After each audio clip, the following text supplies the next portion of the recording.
आलसी बहू।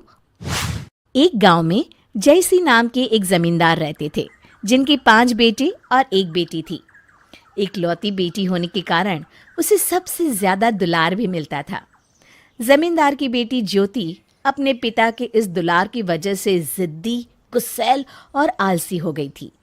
एक दिन जमींदार की पत्नी सुधा ने उनसे कहा, अजी, बेटी तो पराया धन होती है, तुम इसे इतना सिर ना चढ़ाओ, शादी के बाद कैसे निभाएगी। तब जमींदार ने कहा, तुम चिंता मत करो, मैं इसके ससुराल कहीं ना कर भिजवा दूंगा। गांव में सभी ज्योति के आलस और गुस्सैल स्वभाव को जानते थे, इसलिए कोई भी उससे शादी नहीं करना चाहता था। समय गुजरता जा रहा था।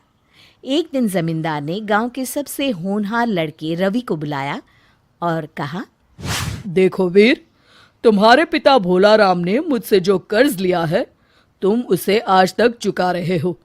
तुम मेरी बेटी से शादी कर लो, मैं तुम्हारा वो सारा कर्जा माफ कर दूंगा, और यही मेरी शर्त भी है।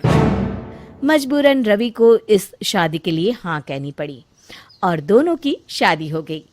लेकिन शादी के बाद भी ससुराल में भी ज्योति का व्यवहार नहीं बदला। अब तो वो पति के साथ ससुर को भी फटकार लगा देती थी और कोई उससे जमींदार के डर की वजह से कुछ नहीं कह पाता था। लेकिन अब रवि से ज्योति की ये हरकतें देखी नहीं जा रही थी। उसने ज्योति को सबक सिखाने का एक उपाय निकाला। एक दिन ज्योति जब सोकर उठी तो उसे बहुत जोरों की भूख लगी थी। ज्योति ने कहा, अरे सबको सांप सूंघ गया है क्या?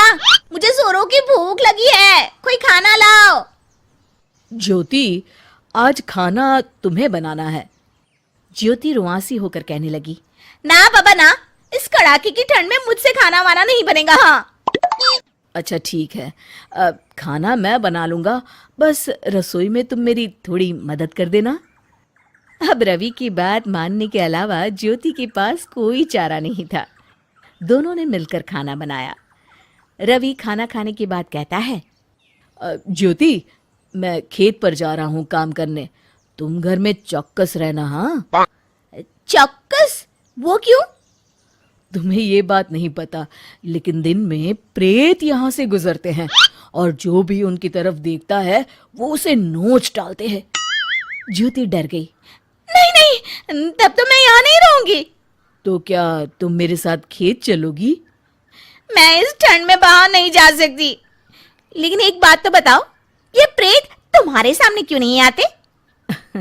मेरे सामने भी आते हैं, पर जो उनकी तरफ देखता है या उनसे आंख मिलाता है, प्रेत उसी पर हावी हो जाते हैं। इसीलिए तो हम अपने दिन भर के काम में इतना व्यस्त रहते हैं, ताकि उनकी तरफ देखने का समय ना मिले। अच्छा, अब मैं जा रहा हूँ। इतना कहकर रवि खेतों की ओर चल दिया।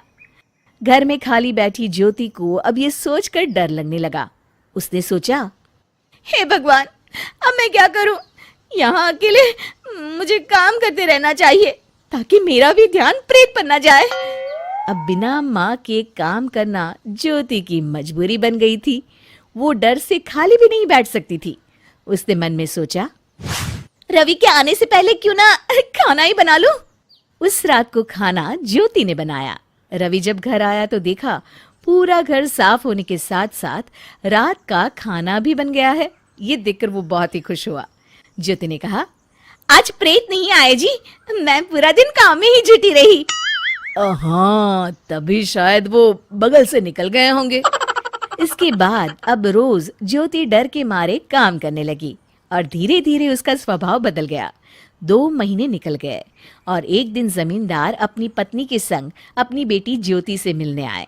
ज्योति को देख वो दंग रह गए। वो तो भाग भाग कर घर का सारा काम कर रही थी। उसके शरीर में बिल्कुल भी आलस नहीं था। माता पिता को देखकर ज्योति उनके गले से लिपट गई और बोली, पिताजी, यहाँ खाली मत बैठिए।